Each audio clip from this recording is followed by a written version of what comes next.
Welcome to Wizard.com. I'm maths teacher Aditi.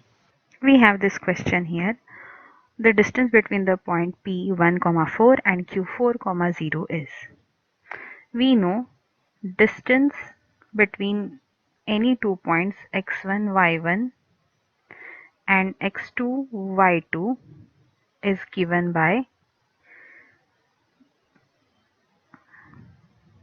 distance equal to under root of x1 minus x2 whole square plus y1 minus y2 whole square units.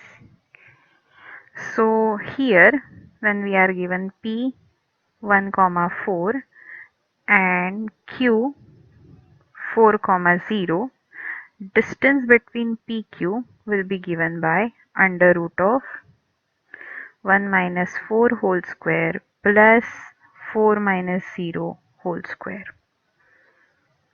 So that will be equal to 1 minus 4 is minus 3 whole square is 9, and 4 minus 0 is 4, and 4 square is 16. So that is equal to under root of 25, which is equal to 5 units because length cannot be negative. So dpq is 5 units. Answer is option B.